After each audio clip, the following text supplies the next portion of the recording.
ومن الناس من يشتري لهو الحديث ليضل عن سبيل الله بغير علم ويتخذها هزوا أولئك لهم عذاب مهين. تقال العثار العظام به ويغدو الهوى ككبش ذبيح بذكر الإله. Let's change the words according to the understanding of the companions. They're of mankind. There are those people who indulge in singing and in music to mislead people from the remembrance of Allah. This is what this ayah actually means. That they purchase this music and they indulge in singing and dancing and everything else that goes along with it. Why? To mislead men from the path of Allah. I.e., this is one of the tricks and one of the footsteps and one of the traps of shaitan. This is one of the ways that shaitan, he entraps these people.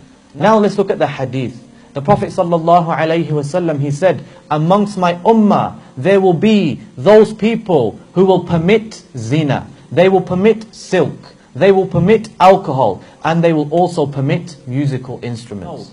So if all of these things are haram, why then does the Prophet ﷺ then mention music as well? The point here is this. He is saying amongst my ummah, a group of people, misguided people, lost people who are following their desires, they will come and they will permit these things. They will come and they will permit these things. Subhanallah. Ibn Mas'ud radiallahu anhu, this great companion, he said, singing increases the heart in hypocrisy, just as water increases the vegetation.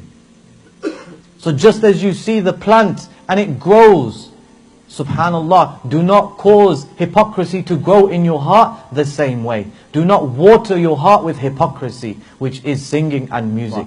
And now, ikhwani, in the 21st century, we have these so-called intellectuals, and they come and they say, yes, music is permitted. Music is allowed, it calms you down, etc. And they call themselves intellectuals. By Allah, they are not intellectuals. Rather, they are the ones whom Allah says, in their hearts is a disease, and Allah has caused their disease to increase. Because they follow their own whims and their desires, and they put the hadith of the Prophet ﷺ to one side. They put the narrations to one side. They put the understanding of the companions to one side. These are a people who have left the way of the believers, and rather they are just going upon this path which is going to lead them to destruction. Now let's look at some of the lyrics in the songs that our brothers and sisters listen to today. The first thing that we find in these musical songs, etc., is that they encourage open fornication. They encourage open lewdness. And, this looseness, that everything is okay. It's fine. You can go and fornicate. You can go and do whatever you like. They talk about love and they talk about sex like it is nothing.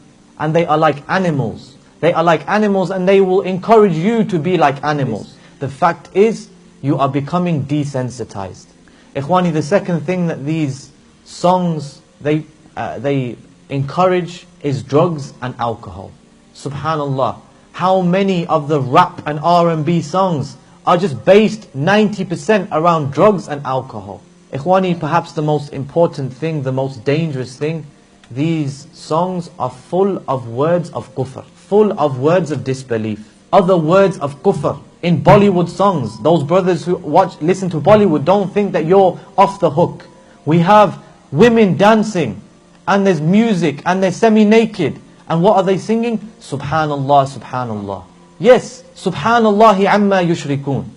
Glory be to Allah above what you associate with Him as partners. Why? Why are we as Muslims allowing this? Why are we watching it? Why do we have our children next to us and they are watching it? I want to mention something which I came across today, and subhanallah, it was it was a scary experience. It's this type of music which they call dubstep.